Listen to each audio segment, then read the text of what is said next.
Hello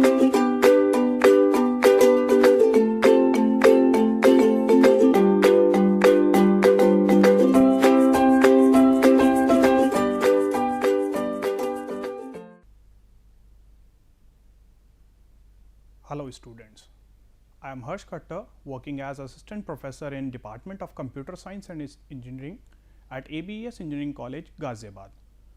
Today, I am going to discuss about the RISC architecture, reduced instruction set computer, and the difference between the hardwired and microprogrammed control unit. So far, we have discussed about what are the processes, how a CPU is doing the instructions operations, how the instruction is coming to the CPU and CPU is giving instruction to the other peripherals. You have seen in the previous units about the operations like addition, subtraction, and how the addressing modes works. What are the basic registers, what is the working of those registers. So, might be some of the students are thinking about the syllabus which they have studied yet and the technology which we are using right now. There is a big gap between this, but the backbone is what we have studied yet. And now the advanced part means, if I talk about the right now we are using the 64-bit operating system. So, initially at some time it was 8-bit, then 16, then 32. Still some of the systems are running on the 32-bit operating system where the instruction word is of 32 bits. Similarly, the clock speed, initially it was in megahertz, right now it is in gigahertz, and in the advanced system they are above the 4 gigahertz speed. So, what is this? This is the clock cycle, the oscillations, how much time a particular instruction is taking to execute. So, our focus is on these technologies and how our systems are bifurcated into these categories. So, I am starting from the very basic one, which is what is microprocessor. It is a computing unit which performs all the operations. Here the bifurcation of these parameters are in large domain, but I am taking only 3 domains right now. Number 1 is basic my instruction set, how the instructions are coming and divided by the CPU and on what behalf they are being executed. Next is the word length. Word length specify your instruction length, how many bits are there for the operation as well as the operand code. As you have seen in the previous one, we have a memory transfer, there is a register transfer, IO transfer instructions. So, these instructions are specified with some address as well as some opcode. So, similarly, we are discussing about these things and what are the advanced part in this. So, if I talk about the clock speed, so this is another important parameter to discuss on this part. Here each and every microprocessor has its own speed, and based on the speed, based on the oscillations, instructions execute. Might be some of the systems are there where on single clock cycle one operation is going to perform, but some of the typical instructions take multiple clock cycles. Okay, as per the task assigned by the CPU, the processing is done. Based on the characteristics, means as I said, word length, instruction set architecture, the computers, the microcontrollers are divided into the categories. The 2 broad categories are basically the RISC architecture and CISC architecture, and the hybrid of RISC and CISC is basically the EPIC one. Basically, what we have studied yet comes under the part of the RISC architecture, which is reduced instruction set computer, and the processing is known as reduced instruction set computing. Okay. So, if I talk in brief what is this RISC architecture, here the instructions are very simple to execute. There are basic architecture where we are using the flip flops, instructions are basic, addressing modes are basic one, and if I talk about the CISC architecture, it is a complex one where we have a bulky processing instructions, bulky operations which are going to be executed in a various multiple clock cycles. In RISC architecture, most of the instructions are executed in single clock cycle, and when we are talking about the parallelism, then we have this explicitly parallel instruction computing part. So, this is one example. If I talk about RISC architecture, so SPARC, Power PCs are the example of this RISC. In ancient times, we were using the RISC architecture for general computing. Now our focus is migrated towards the CISC architecture. Right now we are using the Intel processors, AMD processor. These are all examples of CISC architecture. If I focus on this, is as it is mentioned, we were using only the small set of instructions here, and the length of each instruction is common. Say all the instructions are of 16-bit. But when we are talking about this variable length format of CISC architecture, here might be one instruction is carrying of 20 bits, another instruction is carrying of say 30 bits. So on behalf of the nature of the instruction, nature of the code, the instruction is going to be created and then computed by the CPU. And as I said, when we are picking the best features of RISC, best features of the CISC, then we have a hybrid approach. So it is mentioned here, when we are using the parallel processing. So this parallel processing part comes, and our main focus is on these type of systems. So we can say broadly the 95% of the processors comes under the category of this RISC architecture and CISC architecture, and the remaining ones, based on the nature of the problem, nature of the computation, we are using the EPIC one. So let's have a look in detail on RISC and CISC architecture, that what is there in the reduced instruction set computer and complex instruction set computer in detail. When we talk about the simpler problems, that can be easy to compute by the system. If I am talking about a plus b, the code is simple, it seems simple and it can be performed easily. But when we discuss about like in last unit, we have seen there are so many operations. The first operation is to check the value of program counter, then take the address, then here from the memory we are getting the instruction in the instruction register and then decode it, and these are the steps if we are going to perform the addition of simple two numbers. So this is a process, and when we are talking about the RISC architecture, here the same process, each step is divided into such a set of instructions where each instruction is taking the one clock cycle. Here the same example is taken and we can say yes, the instructions are very simple to execute in RISC architecture. Here, as we know, the simple instructions are there, means the coding scheme is very simple. If I am going to perform an operation, increment the program counter. So in this case, the steps are easy and it can be possible to perform in a single clock cycle. So that's why the coding scheme is easy, as it is mentioned that the simple coding scheme is there, and we can say yes, a single clock cycle can be used to get executed this simple instruction. We can say the instruction size is particular in a uniform manner, because we know that this is the input one, this is the operation and this is the output one, and most of the operations are performed using the general register organization, the register stack, where the R1, R2 or till Rn are the registers. So here if I talk about the number of registers, because all the operations are performed on the registers here. So this is an important point to note, that here the instructions are simple, the registers are used in this manner, we need a large set of registers, and the addressing modes are simple, because most of the addressing modes, as you have studied in the earlier class, that addressing modes basically divided into the two categories, direct and indirect. When most of the data is present in the registers only, so it is not required to refer the memory part. So the addressing modes are simple and less. So in this case, we can say the less addressing, simple addressing modes are there. We have a simple data types to execute, and the pipeline can be easily arranged. What is the meaning of pipeline? That one on one we are arranging the instructions and a queue is maintained. Once a instruction is executed and next instruction is given to the CPU. So here a complete queue is maintained where each and every instruction is going to be executed. So this is one example, or you can say the characteristics of RISC, where I have explained with the help of example. The same thing is there when we are taking an instruction and a CISC architecture is there.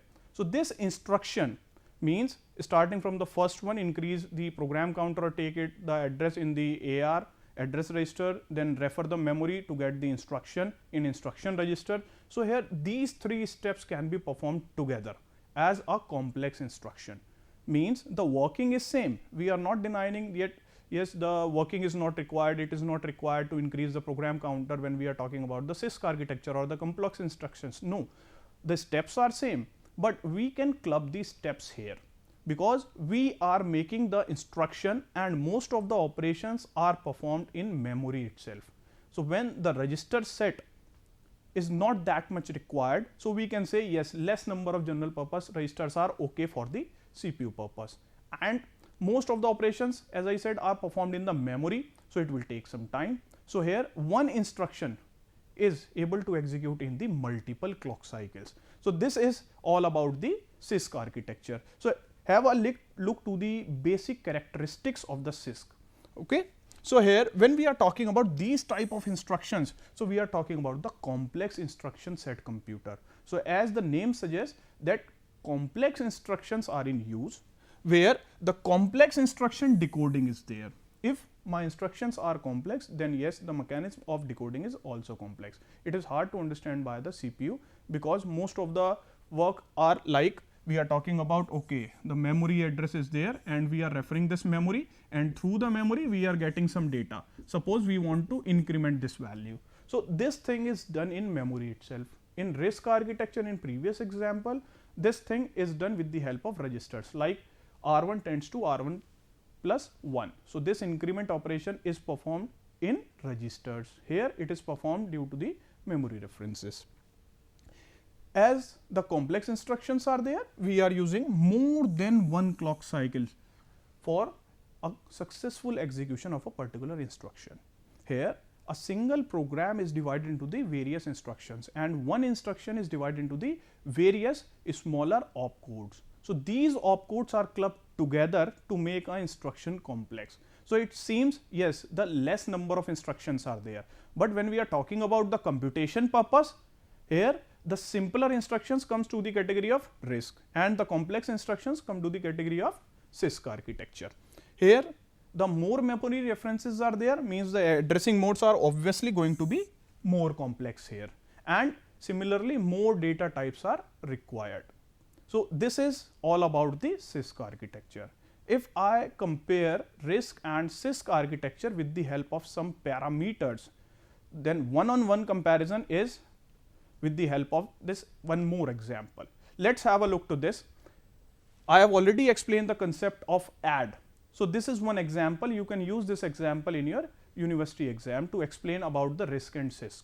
So, this RISC is taking one-on-one instruction, like one instruction is to load the command, means from PC we are taking the address, from AD we are taking the means the address register, we are taking the memory reference and get the data into the IR. This is another operation. From IR we are decoding it into the 3 parts. This is again a part of another instruction. Then one-on-one we are fetching the address to the memory and getting back data in DR data register. So, these are one-on-one instructions which we are using here in the RISC architecture. In CISC, collectively we are using one memory instruction, and there will be a single command or a single instruction for the add operation which perform the task in memory itself. So, here you can add, yes, it is executed in the memory, and here the register operations are confirmed. First the data is coming from memory to the register and then going to be performed. So, this is one example of this type of architectures.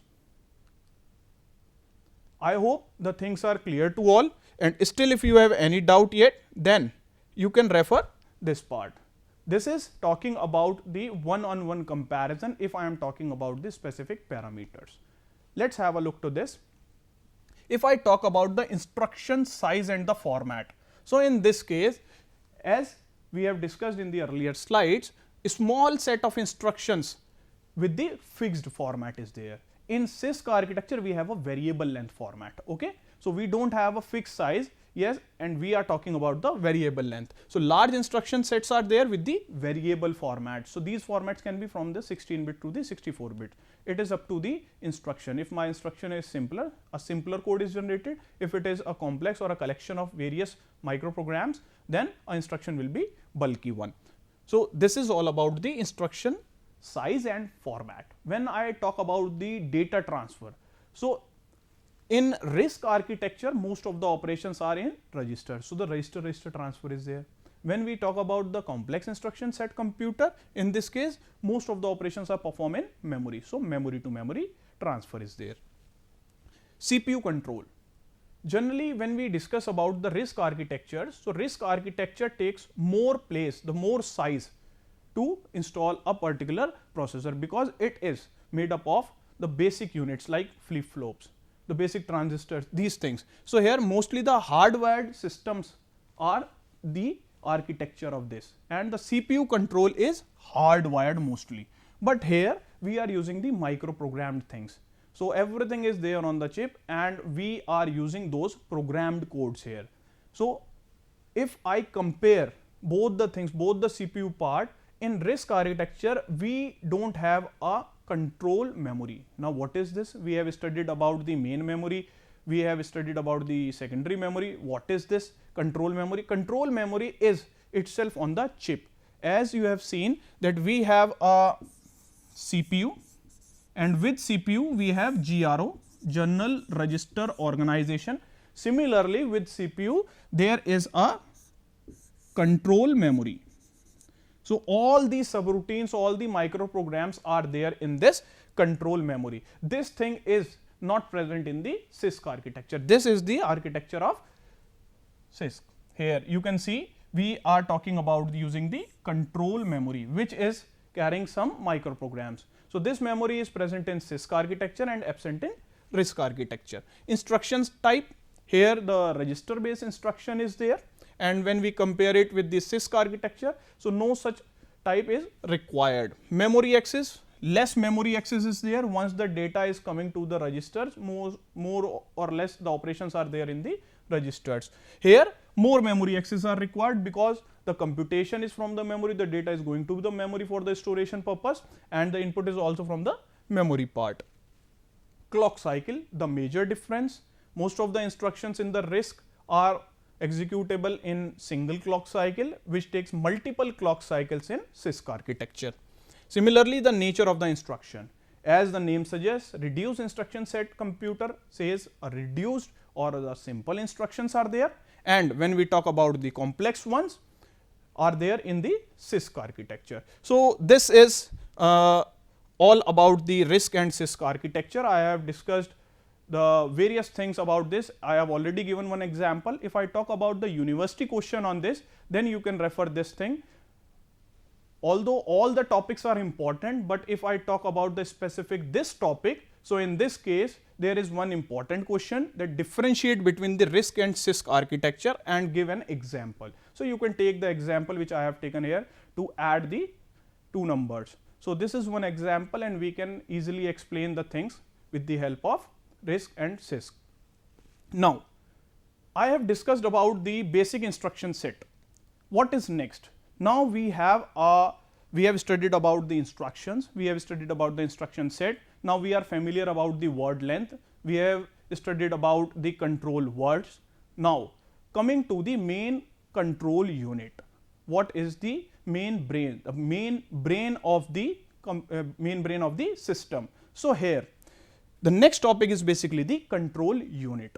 So, this is the second part.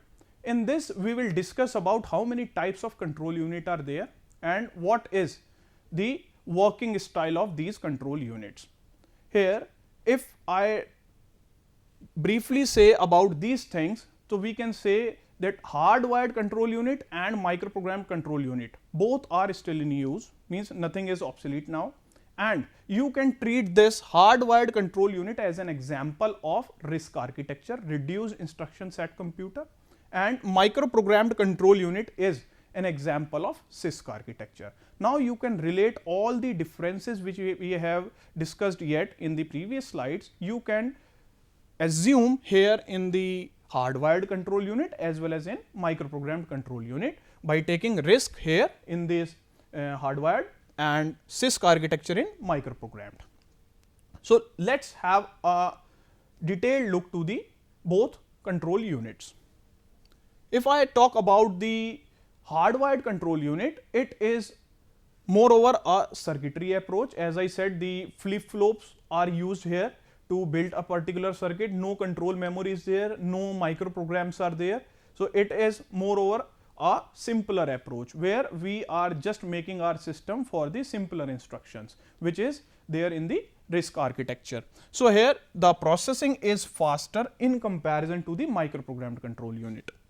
All the control signals required inside the CPU, and as I said, most of the operations are performed in the register mode. So general register organization is there, simpler instructions are there, and the circuit is designed with the help of the basic units like PLA, PAL.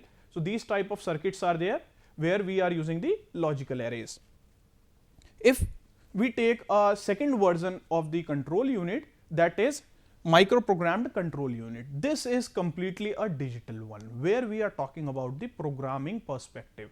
So how means, can we say yes, in our control units the programming is done? Yes, here the programming is done and everything is stored in a separate memory which is known as control memory. So this control memory is important one where all the codes are mentioned at the time of development, at the time of creation. So here the example of these type of control units are following the CISC architecture. So generally this control unit generates the control signal with the help of inbuilt code in it, which is there resides in the control memory, and the sequence of micro instructions. So what is the concept of micro instructions? We will discuss in the next slides that what is microprogram, what is micro instruction, and how the things are done. So this is a brief idea about the hardwired and microprogrammed. So if I talk about the logic or designing, so here the things are programmed in microprogrammed, so you can easily change the things with the help of programming, but you need to put extra effort in case of hardwired control unit. So one by one we will see what is there, what is the inner architecture of hardwired. So first I am taking of hardwired control, then we will see the about the microprogrammed. In hardwired control unit, the instructions are basically computed using the logic gates. The basic architecture of the electronic part means are decoders, flip-flops, gates like this. PLA circuits, which is a combined approach of these flip-flops and decoders. If I talk about the organization, a large control unit is there. As I said, the area needs more space. The control unit is taking various circuits in it to install and make this control unit. So that's why it is a bulky one. And if we are talking about the designing part, if you want to add some more features here, then you need to put some extra effort because the wires are used and all the things are interrelated. If you want to put some extra hardware in this, you need to configure everything because no programmable thing is required. So now come to the architecture part. If I have an instruction in instruction register, so basically in this RISC architecture in hardwired control unit, what we are doing, we are taking the instruction, decoding it, we are seeing it is divided into the three parts, we are fetching the opcode, then we are seeing here the clock is coming and the as per the clock cycles we are generating the control signals. So control signals are generated, and if we are taking another case of microprogrammed control unit, in this microprogrammed control unit what we are seeing everything is there with the help of programming. So it is more or less a programming approach. Here all the operations are interrelated and based on the code which is available in the control unit. So we can say yes, the brain of our processor is basically the CPU. This particular CPU is carrying a control unit, which control unit is further using a control memory where the microprograms are written, and our microprogrammed control unit is taking the control signal from that side. So similarly we are taking the instruction first. Based on the instruction, some address is going to be generated. Yes, this is the first instruction. Based on that, the various microprogrammed control unit is there. This control memory is taking some data from the instruction and then the control word is generated. So if I talk one-on-one comparison to both the units, we can say here this is the architecture, and based on these architectures we can say our program is there, based on this the instructions are there, based on the instructions operations are divided, then control words and control signals. But when we see the organization of microprogrammed control unit, here this control memory is in use, and all the microprogram, then micro routine and micro instructions are there. On behalf of these micro instructions, our control signals are going to be generated. So this is placed on chip memories. This is the one-on-one parameter comparison. So all the things which I have discussed yet is mentioned here, that you can see the speed is fast when we are talking about the hardware in comparison to the microprogram, and microprogram is bit slow because it is using the complex instructions. Similarly, the designing is costlier here in microprogram it is with the help of programming, so it is cheaper. You can see all the differences are put here in the form of parameters, and the important question on this part is basically what is the difference between the hardwired and microprogrammed control unit. This is a very important thing, and if you are thinking to study and compare the architectures which you are using right now, so here these basic details are very important, because you want to purchase a laptop, then your requirement is first, okay, what is your task? You want to use your laptop for the animation purpose or for the basic computing purpose. Based on your requirements, you need to buy your own technology, buy your own processor. So on this behalf, you need to compare among the working style, because the cost matters. And when we know about this hardwired thing and the microprogrammed thing, the architecture, the nature of architecture, then this is very good thing to understand what technology is better. So right now both the things are in use. Based on the nature of the problem solving, based on the computing, we are opting for either a hardwired control unit or microprogrammed control unit. One more important thing is here, this control memory. So this control memory is very important to understand. So we will discuss about the control memory in next lecture, which is completely dependent on the microprogrammed control unit. So this is all about the lecture, where we have discussed about the RISC and CISC architecture, and then we have compared about the microprogrammed control unit and hardwired control unit. So both the architectures are important, and this topic weighs the 10 marks approx in the university exams. Thank you.